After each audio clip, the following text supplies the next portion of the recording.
오늘이 어린이 주일입니다. 되돌아보니까 제가 교육에 참 많은 관심이 있어서 제가 5세대 교육을 나름대로 지켜본 것 같아요.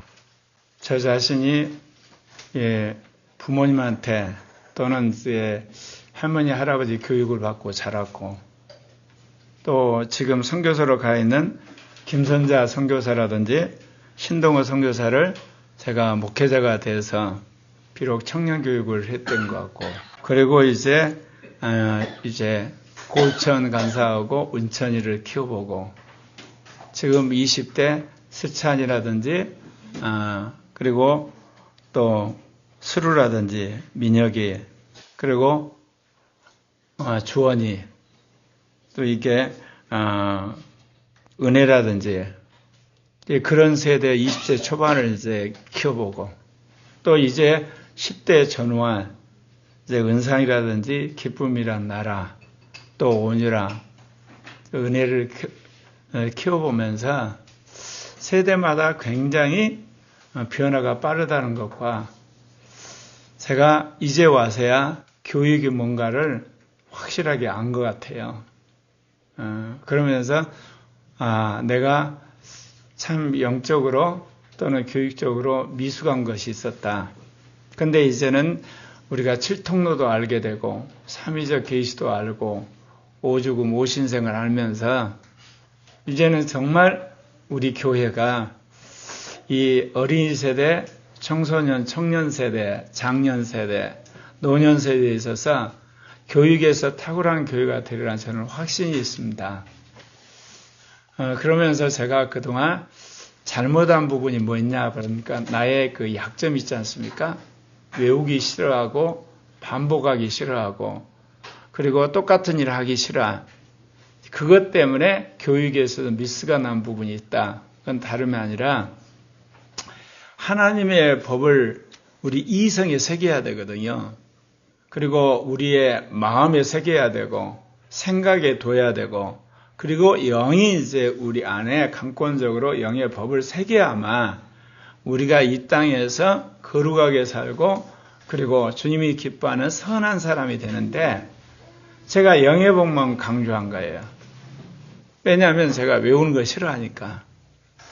그러니까 5세대 교육을 이제 반성해 보건데 그 부분이 약했구나. 그래서 특별히 어린이 주일을 맞이하는 우리 엄마 아빠들, 그리고 간사님들과 또한 세론들에게 정말 부탁하고 싶은 게 있습니다. 그는 성경에 나오는 이 율법, 계명, 율례, 규례, 법도, 판결, 교훈, 이 말씀들을 끊임없이 아이들에게 가르치고 본인들이 외우게 하고 그거를 읊조리게 하고 묵상하고 그래야 되는 겁니다. 왜냐하면 그것이 이성과 그리고 마음과 생각과 그리고 이제 영에 새겨질 때 하나님이 기뻐하는 이기는 자가 되기 때문에 그렇습니다. 그런데 제가 말씀드린 것처럼 이성과 이 마음, 생각에 하나님의 법을 두는 것을 좀 소홀히 했어요. 영의 법으로 사는 것만 강조하는 거. 지금 와서 그거를 보면서 내가 가지고 있는 단점 때문에 그런 잘못된 영향력을 끼쳤구나, 그런 반성을 하게 됩니다. 종교개혁의 후예들에게는 우리가 어떤 질문을 합니까? 당신은 예수를 믿습니까? 당신은 거듭났습니까? 당신은 구원의 확신이 있습니까? 그리고 당신은 교회를 다닙니까? 이런 질문들을 하잖아요. 예. 그러면 제2종교개혁의 후예들에게는 어떤 질문을 해야 될까요, 여러분? 성령을 받았습니까? 그리고 당신은 그리스도와 함께 사십니까? 그리고 이제 당신은 영을 따라 사십니까? 당신은 이기는 자입니까? 질문이 달라지는 겁니다. 왜 그러냐면 말씀드린 것처럼 종교개혁 후예들이 말한 것처럼 예수를 믿고 교회를 다니고 성경이 하나님의 말씀이라는 것도 믿고 그리고 또 거듭났고 그리고 구원의 확신도 있고 그렇게 하고 여러분 천국에 다 들어가는 게 아니에요. 제2종교개혁의 메시지가 여러분 것이 돼야만 여러분 천국 들어갑니다. 성령 받으셔야 되고요. 영을 따라 사셔야 되고요. 나는 죽고 주님이 사셔야 되고, 그리고 이기는 자가 돼야 천국 들어갑니다. 그렇기 때문에 오늘 여러분들 무엇보다도 이기는 자로 이야기할 때 여러분 안에서부터 아멘이 나오셔야만 되는 거예요. 제가 저 자신을 돌아봤을 때 당신은 이기는 자입니까? 이 설교에서 처음으로 여러분에게 던지는 겁니다. 그 이야기는 거꾸로 내가 이기는 자가 될 수 없으니까 찔려서 말을 못했어요. 이기는 자가 되라고 그랬지. 이렇게 하면 이기는 자가 될 겁니다. 또 당신은 이기는 자가 돼야만 천국 갑니다. 이런 식으로 이야기했지. 아주 도전적으로 당신은 이기는 자입니까? 왜냐? 여러분이 저한테 고영서 목사님은 이긴 자입니까? 질문을 하면 내가 대답을 못했거든요. 근데 이제 여러분이 저한테 고영서 목사님은 이기는 자입니까? 그렇게 대답하면 제가 이제 아멘 하고 대답하는 수준이 된 거야. 결국은 목회자가 자기가 아는 만큼 가르치고 믿은 것만큼 믿게 하고 사는 것만큼 살라고 하는구나. 새삼 다시 확인했어요. 사랑하는 형제 자매 여러분, 여러분은 이기는 자입니까? 마음에 그게 여러분 찔리시면 근본적으로 오늘 말씀을 통해서 여러분 신앙의 재정립하는 기간이 되기를 바랍니다. 네. 오늘 본문에 보면 바울 사도는 전에는 우리도 어리석은 자요, 순종하지 아니한 자요, 속은 자요, 여러 가지 정욕과 향락의 종노릇한 자요, 악독과 투기를 일삼은 자요, 가증스러운 자요, 서로 묘한 자였으나 이렇게 말하고 있습니다. 그런데요, 바울 서신에 보면 바울이 뭐라고 이야기하냐면요, 빌립보서에 율법으로는 바리새인이요, 열심으로는 교회를 박해하고 율법의 의로는 흠이 없는 자라고 이야기했어요. 그리고 사도행전을 보면 사도 바울의 고백 가운데 이런 말이 나옵니다. 나는 유대인으로 길르앗 다소에서 낳고 이성에서 자라 가마리엘 문화에서 우리 조상들의 율법의 엄한 교훈을 받았고 오늘 너희 모든 사람처럼 하나님께 대하여 열심히 있는 자라. 그러니까 바울은 그 당시 있는 그 어떤 유대인보다도 심지어 기독교인들이 사는 그 외적인 모습에 관하나 누구보다도 거룩하게 살고 진실하게 살고 한마디로 착하게 산다고 할 수 있는 그런 사람이었어요. 그런데 바울이 자기가 예수님 만나기 전에 자기 삶을 되돌아보면서 전에도 우리는 이렇게 이야기를 하거든요. 자신도 어리석은 자였다는 거예요. 그리고 순종하지 않는 자였고 속은 자였고 정욕과 향락의 종노릇한 자였고 악독과 투기를 일삼은 자였고 가증스러운 자고 서로 미워한 자였다. 말이 안 되잖아요. 누구보다 그렇게 율법에 거룩하고 의롭게 살고 진실하게 살았는데 바울이 지금 자기를 거룩한 체 하면서 지금 쇼를 하고 있냐고요. 아니다 그 이야기입니다. 왜 그랬을까요?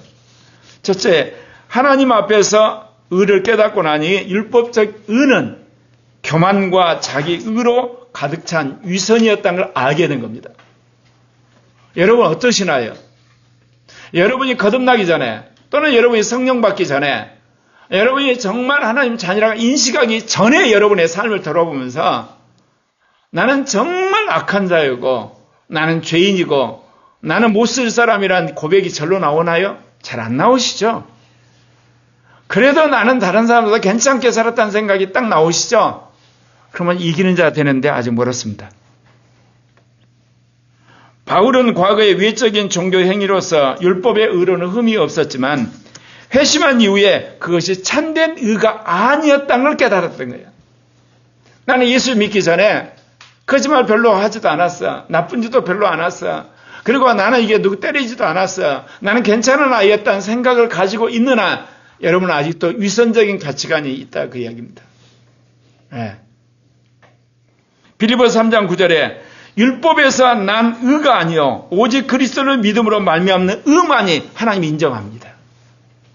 그러니까 아직 그 진리를 깨닫지 못하고 있는 거예요, 여러분이. 교회 다니는 크리스찬이고 이름만 크리스찬이고 그리고 나는 성령 받았다고 하면서 자기 스스로 속고 있는 크리스찬이에요. 이거 아주 중요한 이야기예요. 왜 여러분이 이기는 자가 못 되느냐? 과거 여러분의 삶에 대해서 여러분이 아직도 위선적이고 행위적이고 사람들에게 인정받는 것 가지고 나는 괜찮은 사람이라 생각하고 있는 거예요. 하나님이 원하는 참 의가 뭔지 모르고 있는 거예요, 이게.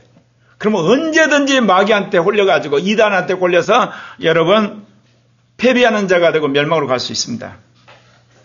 율법의 의로는 흠이 없었어도 내면적으로는 교만과 자기의로 가득했던 자신을 하나님의 시선에서 보니까 자신은 참으로 어리석은 자요, 자기는 속은 자였다는 겁니다. 제가 말씀드린 것처럼 횟수로 43년 동안 이 제2종교개혁을 위해서 내가 분투해 오잖아요. 교회 개천 29년을. 나도 그랬지만 여러분도 엄청나게 안 바뀌더라고. 근데 여러분은 그래도 좀 바뀌는 사람 중에.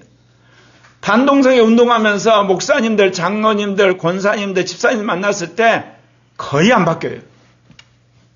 그리고 아예 수많은 신학교 목사들, 그런 사람들은 아예 절망적인 수준이야. 왜 그럴까요, 여러분? 자기 의가 있어서 그래요. 자기가 괜찮다는 생각이 있어요. 나는 지금 잘 살고 있다는 생각이 있어요. 그러니까 안 바뀌죠, 여러분. 그렇기 때문에 내가 예수 믿기 전에 내 모습에 대해서 어떤 정체성을 갖는 게 굉장히 중요한 겁니다. 성령 아니라 뭐를 받아도 안 바뀝니다. 제가 그 환상에서 깨어났어요. 그래서 오늘 여러분에게 이야기하는 거예요. 두 번째는 자신을 포함하여 어느 누구도 하나님의 은혜가 아니면 구원받을 수 없는 죄인이었다는 보편적 죄인식이에요. 주관적으로는 바울은 아까 말한 율법에 의가 있는 사람이야. 완벽하게 율법을 지킬 만큼 깨끗하게 살았어. 그러나 하나님 앞에서 보니까 그게 아무짝에도 쓸데없더라는 거야. 하나님의 진노를 살 만큼 자기 의와 자기 위선과 자기 잘남을 한마디로 말해서 가지고 살았다. 그런 폐역한 인간이라는 것을 고백하면서 전에 우리도라고 이야기를 한 거예요. 이 말씀 잘 들으셔야 돼요. 여기에 늘 그렇게 말하는 청소년들 있어요. 청년들. 우리 교회는 참 이상한 교회야. 그리고 우리 목사님 참 이상한 목사님이야. 내가 얼마나 착하게 사는데 우리 청소년들이 그 비하면 얼마나 대단한데 완전히 속고 있는 거예요. 오늘 사도 바울이 그렇다니까요. 누구보다 깨끗하게 살고 진실하게 살고 흠없게 살았는데 하나님 앞에서 아무 소용이 없더라는 거야. 하나님의 은혜로 구원을 받은 것이지 자기 행위로 구원받지 않았다는 것을 사도 바울이 간접적으로 이야기하는 거예요. 로마서 3장 23절 모든 사람이 죄를 범하였음에 하나님의 영광에 이르지 못하더니라고 했습니다. 바울은 자신도 아담의 후손으로서 본질상 죄인이었다는 거예요. 그러니까 자기가 한 모든 율법적 행위는 기만이었고 술수였고 한마디로 자기를 드러내기 위한 거였다는 거예요. 그러니까 다른 사람을 보면 정죄를 하죠. 다른 사람을 보면 거기에 대해서 어때요? 안에서부터 비교를 하면서 깔보죠. 여러분 안에요? 혹시 죄진 사람, 악한 사람 또는 이게 사악한 사람을 보면서 정죄하는 말부터 툭 튀어나온 사람은 아직도 자신이 죄인인 걸 제대로 모르는 거예요. 그런 사람을 딱 본 순간 불쌍해져야 돼요. 이재명 대표를 보면서 여러분 불쌍하셔야 돼요. 김정은이를 보면서 불쌍해야 되고 윤석열 대통령을 보면서 불쌍해야 되는 거예요. 불쌍한 마음이 들었다는 이야기는 뭐냐? 나는 하나님 앞에 정말 죄인이었다고 하는 인식이 있기 때문에 그래요. 아, 저도 죄인이구나. 이것은 하나님의 은혜 없이 우리는 절대로 구원받지 못한다는 겁니다. 네, 절대로 구원받지 못해요. 절대로 구원받지 못한다는 걸 여러분 신하셔야 돼요. 세 번째는 바울은 복음을 전할 때 항상 자신을 남보다 더 낮은 자리에 위치했습니다. 힘있게 복음을 전하면요, 사람들이 그 힘에 굴복해서 교회는 나와요. 예수를 믿는 척해요. 심지어 능력도 받아요. 그러나 그 마음 깊숙한 곳에서 자신이 죄인이라고 인정하고 전적인 하나님의 은혜로 구원받았다는 그런 고백이 나오질 않아요. 그러나 그런 사람은 언젠가 교회를 떠나요. 한국 역사에서요, 개항 초기에 수많은 젊은이들이 교회에 왔어요. 교회가 교회의 선부였거든요. 그리고 독립운동의 산실이었고 신문명을 받아들인 거였어요. 그런데 어떻게 되냐? 나중에 이제 독립운동이 본격적으로 되니까 교회를 거의 다 떠났어요. 민주화운동할 때 그 당시 군사독재 치하였을 때가 그걸 경험했는데 그 당시 반정부 투쟁하면 다 빨갱이로 해서 감옥에 쳐넣어버렸어요. 그래서 그냥 반정부 투쟁하면 학교를 잘린다든지 징역 한 3년인데 빨갱이로 하게 되면 몇십 년씩 때려버리고 잘못하면 사형으로 하는 시절이 있었어요. 그러니까 수많은 젊은이들이 교회에 왔어요. 또는 목사님들이 도와주면 그거 받고 감사하다 그러고. 예. 그런데 지금 어때요? 그들이 도리어 교회를 박살내는데 선두에 든 주사파가 된 거예요. 이게 뭐를 이야기하느냐 우리가. 힘의 굴복에서나 아쉬워서 예수를 믿을 때는 크리스찬답게 보여요. 그런데 나중에 자기가 편해지고 유리해지고 자기가 높은 지에 나면 한마디로 형식적으로 교회 다녀요. 여러분 사도 바울이 디모데전서 1장 15절에 죄인 중에 내가 괴수로다. 이게 여러분 마음속에 와닿나요? 신은수 목사님이 나를 만나가지고 예전에 그런 이야기 했어요. 바울이 죄인의 괴수라는데 이게 도대체 내 마음속에 와닿지를 않는데 머리로는 이해가 되는데 같이 살면서 수십 년 동안 좌절하고 나서야 죄인의 괴수란 말이 나오게 된 거야. 여러분 우리는 돈 많이 버는 거, 유명한 대학 나는 거, 인기 있는 거, 그 다음에 승진하는 거, 그리고 은사 받는 거, 권능 받는 거 이걸 굉장히 바라잖아요. 그보다 더 중요한 게 있어요. 죄인의 괴수란 거 여러분 마음속에 새겨지고 그게 내 정체성이 되면 그 사람은 이기는 자가 되는 문턱이 딱 들어온 거예요. 이거 잘 하셔야 돼요, 여러분. 인식하는 걸 말하니까 그거 받아들인다고. 여러분 죄인의 괴수라고 고백하는 사람이 상대방을 그렇게 얄짤없이 정죄할까요? 화를 내면서 상대방을 이렇게 정죄할까요? 안 해요. 딱 찔려요. 왜? 내가 뭔데? 죄인의 괴수잖아. 죄인의 괴수인데 상대방을 어떻게 정죄를 하냐고. 상대방을 어떻게 그렇게 미워할 수 있냐고. 상대방을 그렇게 여러분 사람 취급하지 사람도 아니다고 해서 그렇게 욕을 퍼볼 수 있냐고. 못해요 여러분. 찔려서. 나는 죄인의 괴수인데요. 제가 김정은이 비판하지만 오늘날도 김정은이 회개하고 예수 믿겠다면 나는 김정은이 예수 영접하고 세례주고 안수할 거야. 그렇다고 독재하는 거 내가 용인하느냐? 안 그래요. 독재한 거 난 비판할 거예요. 예수를 믿어 거듭나는 것과 그 사람이 거룩하게 사는 것 사이에는 인터벌이 있어요. 인터벌. 나도 그랬고 여러분도 그래요. 거듭나는 건 거듭나는 거고 자녀가 된 건 자녀가 되는 거고 그러나 그가 하나님의 자녀답게 거룩게 살고 의롭게 되고 진실하게 살기까지는 시간이 많이 걸려요. 그러면 공적으로 비판을 해야지. 바울은 상대방을 향해서 정죄하기보다는 나도 그랬다고 같이 고백함으로써 복음의 은혜가 우리 모두에게 필요한 것을 강조한 거예요. 혹시 여러분 가운데 전도로 가서 내가 괜찮은 사람이라고 자꾸 드러내려고 하는 사람, 전도자로서 그거 완전히 불합격이에요. 어쩌면 내가 당신보다 더 많은 죄를 졌고 더 악한 자고 더 연약한 자였다. 그것이 전도에 효과적이에요. 왜 그러냐면 상대방이 그랬어요. 그러면서 마음을 열어요. 그런데 여러분이 잘나고 똑똑하고 이런 것들 이야기를 하잖아요. 그러면 위화감을 느껴요. 벽을 느껴요. 좋겠다 하고 안에서 퉁 튕겨요. 그러면 전도 안 되는 거예요, 여러분. 그런 사람 전도에서 교회 몇 번 나오고 나서 시험 들으면 안 나와요. 역시 교회는 그러고 그런 집단들이야. 그래서 사도 바울이 어때요? 너하고 나하고 똑같은 죄인이라는 면서 나는 죄인의 괴수야. 나는 악한 자로 이야기한 거예요. 왜? 자기를 드러내는 게 중요한 게 아니라 뭐예요? 상대방의 마음을 열고 예수를 믿어야 되잖아.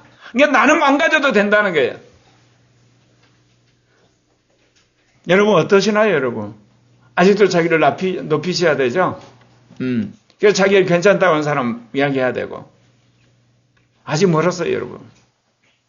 그런 사람을 이기는 자고 주님 도장 안 찍으세요.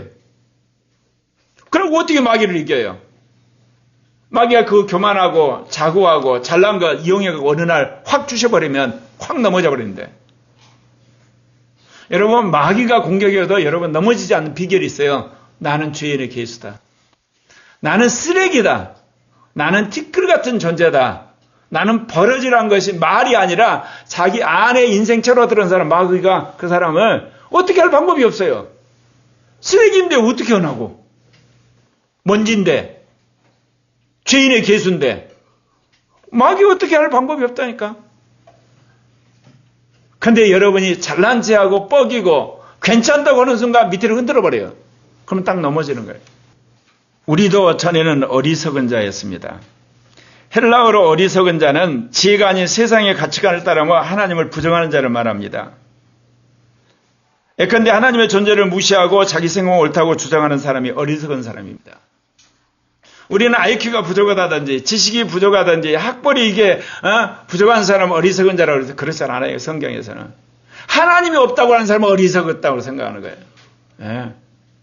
하나님의 인도하심에 전혀 모르는 사람이 어리석은 자예요. 시편 14편 1절에 어리석은 자는 그 마음에 이르기를 하나님이 없다 하도다. 최고의 거짓말이 무슨 거짓말인지 알아요? 하나님 없다고 하는 말이 최고의 거짓말인 거예요, 여러분. 예수님은 가짜라고 하는 게 거짓말이고, 뭐 성령이 하나님이야, 그게 최고의 거짓말이에요.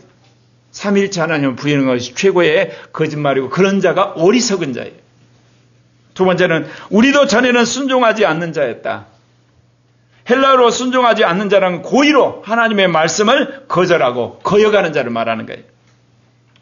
하나님이 여기 우리 마음에 계명을 새기세요. 그리고 우리로 하여금 양심적으로 살라고 계속 말을 해요. 근데 그걸 거부하고 자기 멋대로 사는 거예요. 그런 사람은 뭐야? 순종하지 않는 사람이죠. 복음을 듣지 않는 사람에게도 하나님께서 역사를 해서 진리를 계시를 해요. 그래서 나름대로 뭐예요? 참고 선을 행하면서 영광과 존귀와 썩지 아니함을 구하는 사람은 그리스도 심판대에서 염소라고 해서 영생에 들어가요. 복음을 듣지 않는 사람도 하나님의 영이 진리를 계시해요. 그 진리에 따라서 나름대로 참고 선을 행하면서 영광과 존귀와 썩지 아니함을 구하는 사람은 이제 그리스도 심판대에 딱 갔을 때 주님이 그런 사람을 양이라 그래가지고 영생으로 들어가게 하시면서 생명책에 기록하세요. 그때. 그런데 하나님의 영이 진리를 계시하고 양심을 따라 자꾸 이야기했는데도 거부하고 끼리끼리 당을 지어가지고 불의를 행하고 악한 짓을 하잖아요. 그럼 그리스도 심판대 딱 왔을 때 너는 염소야 그러면서 주님이 이제 지옥불에 집어넣어버려요. 그런데 예수를 믿는 우리가 우리 자신을 돌아보면서 나는 어떤 자였다? 순종하지 않는 자였다. 로마서 2장 8절에 진리를 따르지 아니하고 불의를 따른 자에게는 진노와 분노로 하신다 분명히 말씀하고 있습니다. 세 번째, 우리도 전에는 속은 자였다. 돌아보니까 속았다는 거예요. 누구한테 속았죠? 마귀한테 속았어요. 그리고 악한 자들한테 속았어요. 불신자들한테 속았어요. 그거를 아셔야 돼요, 여러분. 근데 여러분 같이 패거리가 되어서 뻑뻑 우기시면 안 돼요. 지금 전 세계를 보면서 여러분 뭐를 느끼나요? 지금 전 세계적으로. 속은 자들이 참 많아요. 독일에서요. 동독 공산당원이었다가 통일이 되고 나서 16년인가 독일의 총리를 한 사람이 있어요. 메르켈이라고. 여자 총리. 러시아한테 완전히 속은 거예요.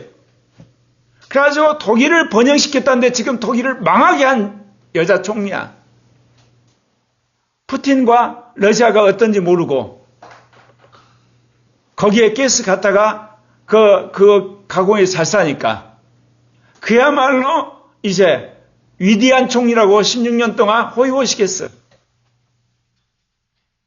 여러분, 세계가 돌아가는 것, 하나님의 세계 전략을 모르면 속아요. 미국도 그랬어요. 1995년인가 했던 WTO 출범할 때 미국이 중국을 개방하면 중국이 변할 거라고 속은 거야. 중국에 있는 시진핑이 그를 이용해가지고 기술 가져오고 자본 가져오고 그리고 사람들 빼다가 한마디로 미국을 때려잡기 위해서 공산국가를 더 강화시켰는데 그거를 트럼프가 안 거야, 이제. 그래가지고 완전히 중국을 봉쇄하는 것이 지금이야. 그러니까 세계가 완전히 요동하고 있는 거야. 근데 이것만 속은 게 아니라 근본적으로 뭐예요? 마귀한테 속아서 자기 영혼을 파는 사람들이 많아.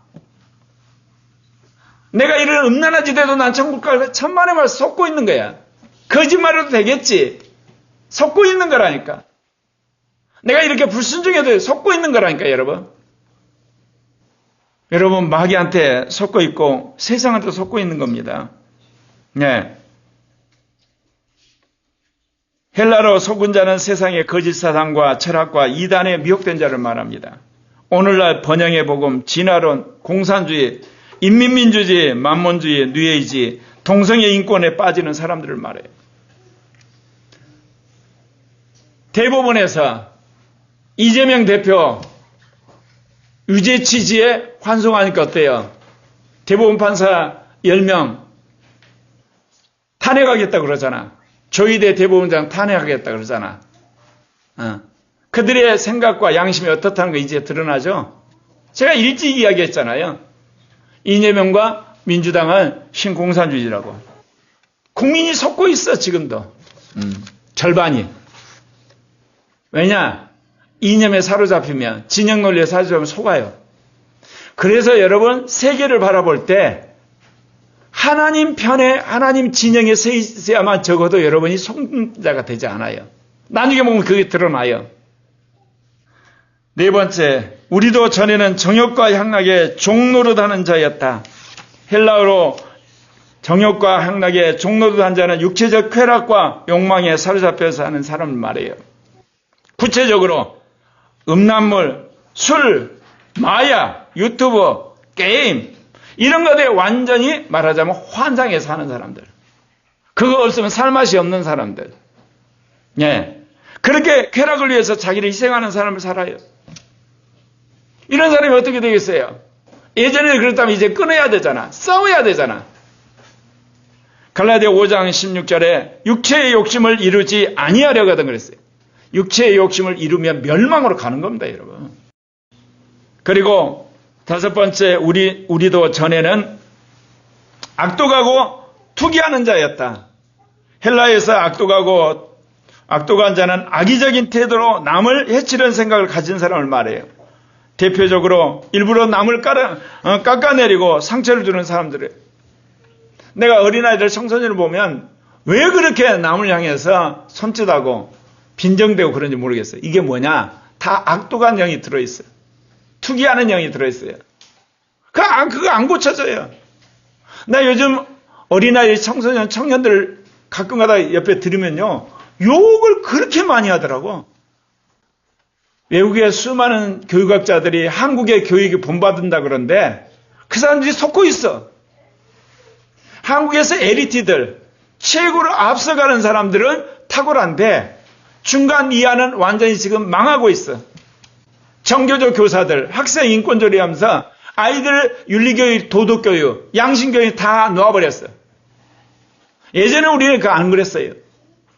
선생님들이 윤리에, 도덕에 대해서, 양심에 대해서, 국가관에서 계속 교육했거든요. 근데 지금은 잘못 말했다가는 인권 침해라고 그래가지고 아예 그냥 내버려 두었어. 졸업장만 따는 교육이 돼버린 거야. 이거 교회가 다시 근본적으로 개혁을 해야 돼. 교육개혁 해야 되고, 교회학교 교육해야 되고, 사회교육 다 해야 돼. 언론교육 뜯어 고쳐야 되고. 투기하는 자는 다른 사람의 성공이나 외모나 재물들을 질투하는 태도를 가진 것 말해요. 야고보서 3장 16절에 시기와 다툼이 있는 곳에는 혼란과 모든 악한 일이 있음이라 그렇게 말했어요. 여섯 번째, 우리도 전에는 가증한 자였다. 헬라에서 가증스럽다는 것은 그야말로 혐오스럽고 그런 것들을 이야기하는 거거든요. 그러면 어떤 사람이 가증한 거냐? 우상 숭배하는 것. 피조물을 하나님처럼 섬기는 자들. 썩어질 거래 목숨 거는 사람이 가증한 자라 그래요. 여러분 한번 서로 돌아보셔야 돼요. 나 유튜브 안 보면 오늘 살 맛이 없다. 가증한 자로 되어가기 시작한 거예요. 돈이라 그러면 그냥 안에서부터 그냥 어쩔 줄을 모르는 사람. 그거 여러분 만몬주의. 가증한 자가 되는 거예요. 학벌의 노예가 되는 거. 그것도 가증한 자예요. 거기에 완전히 매여가지고. 여러분 가증한 자에서 벗어나셔야만 되는 겁니다. 7번째, 우리는 전에 미워하는 자였다. 미워하는 자는 어떤 사람이겠어요? 용서하지 않고 끝까지 그 사람에 대해서 복수하려는 마음을 가지고 있는 사람. 요한일서 4장 20절에 형제를 미워하는 자는 하나님을 사랑할 수 없느니라. 심지어 믿는 형제자매도 사랑하지 못해. 개신교가 진리를 위해서, 자유를 위해서, 정의를 위해서 대모한 것까지는 좋은데 교파로 나눠졌어. 그리고 교회도 또 나눠졌어. 근데 그걸 스스럼없이 이야기해요. 여러분 유튜브에서요, 훌륭한 목사님들 까는 유튜브 절대로 여러분 보시면 안 돼요. 그 비판하는 영, 시기하는 영, 질투하는 영이 여러분 안에 들어와요. 그래서 여러분도 그런 생각을 가지고 있다. 여러분 주변에 지도자들이 잘못하면 대부분의 안에서부터 비판이 일어나요. 그런 목사들이나 장로들, 전도사들이 자기는 얼마나 사나. 옥하는 목사님, 하영조 목사님, 그리고 한경림 목사님 비판하는 수많은 유튜브를 보면서 내가 안에서 화가 나는 거야. 자신은 얼마나 거룩하게 사냐고. 비판하는 것이 대단히 거룩한 척해. 외식하는 자고 독사의 자식들이야. 여러분 우리는 사는 걸 이야기하는 사람이어야 돼. 우리는 다 죄인이야. 다 악한 자들이야. 죄인의 개수야. 그러면 얼만큼 사는가를 이야기해야 되는 거야. 못 사는 거를 우리가 끄집어내면 끝이 없어. 그러니까 여러분 유튜브에서 어떻게 사는 걸 이야기하고 어떻게 하면 사람이 변화된 걸 이야기하는 걸 들으셔야만 여러분도 변해요. 나중에 여러분 지도자가 돼가지고 어떻게 교회를 이끌어가고 어떻게 인간관계를 할 때 그때 여러분이 봐도 안 늦어요. 바울은 디도서 3장 3절에서 이렇듯 7가지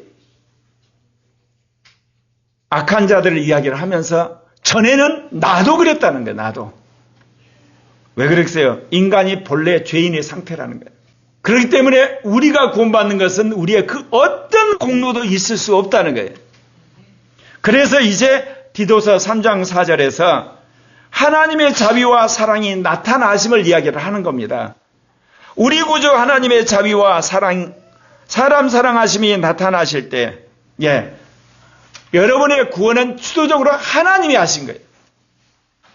왜 나를 택했는지는 모르겠어요. 부르신지 모르지만 하나님이 여러분을 긍휼히 여기시고 여러분을 사랑하셔서 그 사랑을 나타내려고 하셨던 거예요. 그래서 여기서 나타냈다는 것은 하나님이 구원하기 위해서 하나님의 아들 예수 그리스도를 이 땅에 인간으로 보내시고 십자가에 죽고 부활하신 그 계시 사건을 말하는 겁니다. 자비란 것은 하나님께서 우리에게 한량없이 그 모든 것을 부어주시는 내적인 성품, 속성을 말하는 거고, 사랑은 구체적으로 하나님이 그렇게 행하셨다는 걸 이야기를 한다는 거죠. 근데 여기서 하나님이 자비를 베풀고 사람을 사랑하신다는 것은 일반 계시를 말하는 게 아니에요. 이 땅에서 취직을 하고 결혼을 하고 그 다음에 뭐 승진을 하고 인기를 끌고 그걸 말하는 게 아니라 우리로 하여금 죄를 깨닫게 하고 그리고 이제 우리로 하여금 회개하고 예수를 믿게 하는 특별 계시를 말하는 거예요. 특별한 은총을 말하는 거예요. 그러니까 여러분 관심이 어디에 있어야 되냐면 이런 일반 계시에서 일반 은총도 여러분이 관심을 가져야 되겠지만 특별한 은총, 특별한 은혜에 대해서 여러분이 더 관심을 가져야 돼요. 그러면 특별한 은혜의 핵심이 뭐겠어요? 말하는 게 오죽음 오신생이야. 원죄 끊어지는 거야. 원죄를 이렇게 절단시키는 거. 율법에 죽어버리는 거예요. 육신을 못 박는 거야. 세상에 대해서 원수가 되는 거예요. 세상과. 그리고 옛사람을 벗어버리는데 여기에 전심을 내셔야 돼요, 여러분. 그런데요, 여러분이 계속해서 그거를 믿고 그렇게 순종을 하다 보면 어느 날 성령이 뚝 끊어지게 하세요. 뚝 끊어지게 해요. 그리고 이제는 의의 종으로 살게 하고 생명의 영의 법으로 살고 영으로 살게 되고 그리고 새 사람으로 살고 하나님 나라를 위해서 사는 여러분이 되리라 믿습니다. 그래서 이제 우리를 구원하신 그 구원의 내용에 대해서 명확히 이야기해요. 예. 우리의 의가 아닌 긍휼로 구원받았다는 이야기를 분명히 합니다. 디도서 3장 5절. 몇 번 우리가 이거 인용했던 구절인데 같이 읽겠습니다. 우리를 구원하시되 우리가 행한 바 의로운 행위로 말미암지 아니하고 오직 그의 긍휼하심을 따라 중생의 씻음과 성령의 새롭게 하심으로 하셨나니 오늘 여기 보면 의로운 행위로 하지 않고 사랑하는 형제 자매 여러분 예수 믿기 전에 여러분 혹시 의롭게 사셨습니까? 의로운 행위가 있습니까? 의로운 짓을 하셨습니까? 그거 전부 다 십자가에 못 박으세요. 왜냐? 그게 여러분으로 하여금 하나님의 은혜를 막는 한마디로 장애물이 되는 거예요. 왜? 내가 괜찮게 살잖아. 나 괜찮은 사람이잖아. 지금 괜찮은 인물이야. 그러니까 어떠죠, 여러분? 누가 여러분 잘못한 거 지적하면 파라락해서 못 참아요. 여러분의 죄를 지적하면 그건 절대로 용납 안 해요. 심지어 원수까지 져요. 그러면 여러분이 죄인에게 쓰고 죄인이고 죄를 졌다는 생각이 딱 있으면 겸손하게 받아들여요. 오직 그의 긍휼하심을 따라서 중생의 씻음 거듭나게 하신 거야. 그리고 또한 어때요? 성령의 새롭게 하심으로 말미암아 우리를 구원하셨다는 거야. 여러분, 우리는 구원에 있어서 자기 공로가 하나도 없어요. 심지어 여러분 교회에 나오는 것도 하나님이 건강을 주신 거예요. 가야 되겠다는 마음을 주신 거예요. 그리고 모든 환경을 조성해서 여기 나온 거예요, 여러분. 여러분 인식 못 하더라도. 그리고 여러분 성령을 받은 것도 그래요. 다른 데와 달리 성령에 대해 민감하게 되고 사모하게 되고 또 성령 운동하는 교회에 속하게 되고 그때 수련에 집중을 해서 성령을 받은 거야. 그리고 그게 하나님의 은혜라니까요, 여러분. 물론 여러분이 순종한 거 있었죠. 그래 하나님의 은혜가 없었으면 순종할 수도 없었어요. 우리는 더 이상 옛사람에 머물거나 세상에 폭빠져 살거나 육신의 노예가 돼서는 아니 됩니다. 지금도 계속되는 하나님의 은혜에 우리가 순종을 해서 그분의 베푸신 은혜에 감사하는 여러분 되시기를 바랍니다. 그런데 이런 하나님의 중생의 씻음과 성령의 새롭게 하심은 결정적으로 우리 안에 당신이 영을 부으셔야만 가능한 거예요. 그래서 성령의 부으심입니다. 디도서 3장 6절 이것도 같이 읽겠습니다. 우리 구주 예수 그리스도로 말미암아 우리에게 그 성령을 풍성히 부어주사. 여러분 성령을 부어주셔야만 여러분이 탁월한 사람이 되는 거예요. 여러분이 열심히 책상머리 열심히 한다고 해서 공무원 시험 합격하고 여러분 자격증 따고 세상에 탁월한 사람이 되는 게 아니에요. 혹시 점수 좋을 수도 있어요. 여러분이 합격할 수도 있어요. 그리고 여러분이 어떤 의미에서 승진할 수도 있어요. 근데 거기서 거기에요. 성령을 따라서 여러분이 순종을 해서 합격을 하게 되고 여러분이 승진을 하게 되고 점수를 따게 되면 여러분 안에 성령이 함께하는 그 능력이 있거든요. 그 능력이 여러분을 탁월한 사람으로 만드세요. 사람들이 그걸 볼 때마다 딱 알아요. 뭔가 있는 사람이구나. 그런 여러분 되셔야만 된다는 거예요. 그러면 여러분이 이 땅에서 이기는 자가 되고 또한 탁월한 자 두 가지가 이루어진다니까. 세상에서는 탁월했는데 이기는 자가 못 오면 마지막에 여러분 지옥불로 가야 되잖아. 사랑하는 형제 자매 여러분 그 길은 주님이 부으신 성령을 따라 사는 삶 되시기를 바랍니다. 근데 하루아침에 되는 건 아니에요. 왜 그러냐. 우리가 이 세뇌가 돼 있어요. 내가 하려고 그러고 그리고 내 지식으로 하려고 그러고 사람 의존하려고 그러고 환경 의존하려고 그러거든요. 이거를 하나씩 이렇게 가야 되는 거야. 성령을 구하는 거.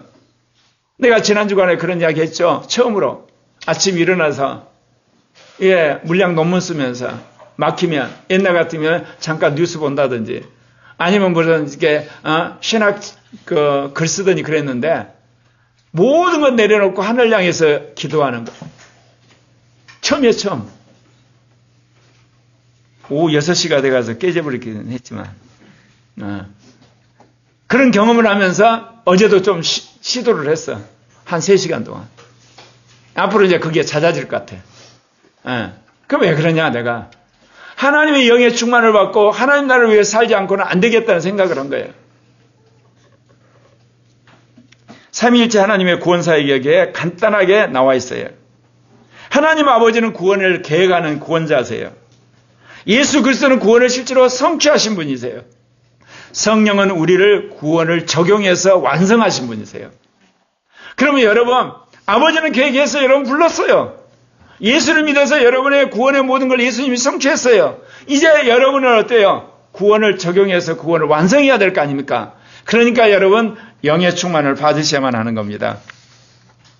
그러면서 이제 우리의 구원의 근거인 칭의와 영원한 소망에 대해서 이야기를 하는 겁니다. 우리가 구원이 지금 완성된 거 아니잖아요. 완성의 길로 가는 거잖아요. 디도서 3장 7절에 이렇습니다. 같이 읽겠습니다. 우리로 그의 은혜를 힘입어 의롭다 하심을 얻어 영생의 소망을 따라 상속자가 되게 하려 하심이라. 여기 뭐 은혜를 입어가지고 우리가 의롭다를 받은 다음에 영생이 들어와요. 그러니까 영생의 소망이라는 것은 부활을 말하는 거예요. 그리고 하나님 나라 상속자가 됐다는 거예요. 그것을 위해서 지금 우리가 살고 있는 거예요. 예. 이 땅에서 잘 먹고 잘 사는 것뿐만 아니라 하나님 나라의 상속자가 되셔야 돼. 그리고 하나님 나라에서 왕노릇하는 자가 되기를 원하는 거예요. 예. 여기서 의롭다움을 받은 건 예수를 믿음으로 의롭다움을 받은 칭의를 말하는 거예요. 죄인에서 의인이 된 거죠. 마귀 자식에서 하나님의 자녀가 되고 죽었던 영이 살아있는 영으로 바뀌는 거고 그래서 영생의 소망을 갖게 된 거예요. 여러분 안에서 먹을 것 되면 관심 있고 어떻게 보면 점수 좀 낮고 월급에만 관심 있고 여러분 사람들에게 평가만 있는 사람 있죠. 불쌍한 사람이야.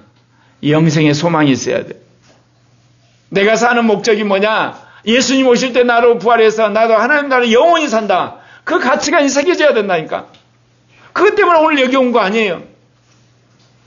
엄마 아빠 눈치 때문에 아예 솔직히 오지 마. 그래서 인생에서 완전히 팍싹 깨져갖고 오라고. 적당히 여기 앉아서 위선적으로 앉아있다가 나중에 세상으로 가지 말고.